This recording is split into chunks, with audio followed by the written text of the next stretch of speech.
Cowboy Legends for Life here. Good morning, everybody. I'm going over some videos and stuff like that about the game and other games too. But I just want to say something real quick concerning the Dallas Cowboys offense. Real quick, okay? Won't be long. But everybody keeps talking about Dak, of course, throwing under 200 yards again, 5 straight now, and 9 out of the last 11, whatever the fuck it is.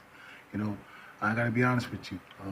Though he's playing like jack shit, and though he's not making good decisions and all this, and he's not throwing downfield like he should. He's got to take chances.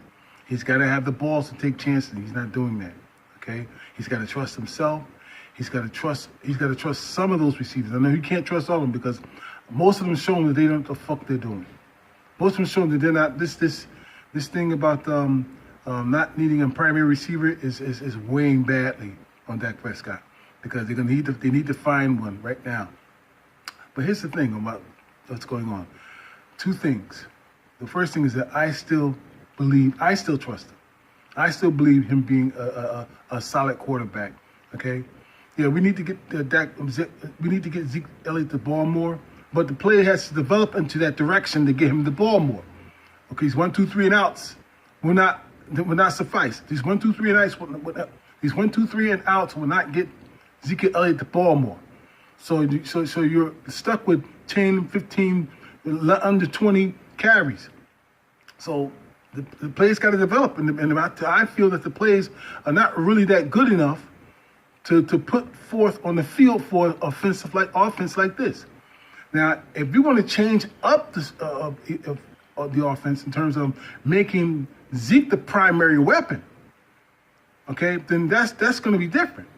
But you have to play Dak Prescott to his strength. I don't give a fuck if he's thrown under 200 yards first or 5 straight. I don't give a shit. Okay, let him play in his strength. If you're not enough to do that, if you're not smart enough as a head coach and an offensive coordinator to do that, you need to quit and leave the game. I understand people saying that the coaching is not all the problem. Everybody's all the blame. That's fine.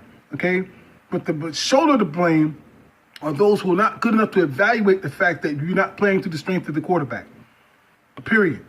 Okay? We can blame him all we want. But if you know what I'm saying?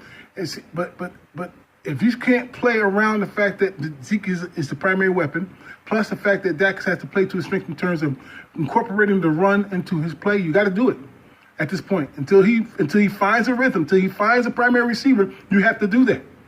Okay, this team has to do everything it takes to win. And that's where the heart comes from, what I talked about the other day. Okay?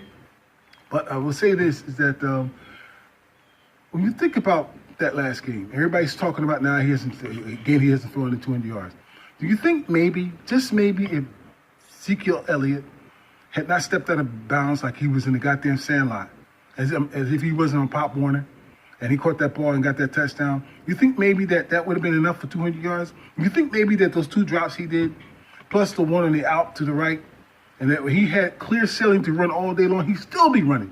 He could still be running right now if he had caught that ball, all right? Do you think maybe that would have been over 200 yards? And if he gotten 200 yards, will we still be talking about Dak Prescott? Of course we will. He's the quarterback of the Dallas Cowboys. They vilified Romo the same way they vilified him and the quarterbacks before him, okay? He's the quarterback of the Dallas Cowboys.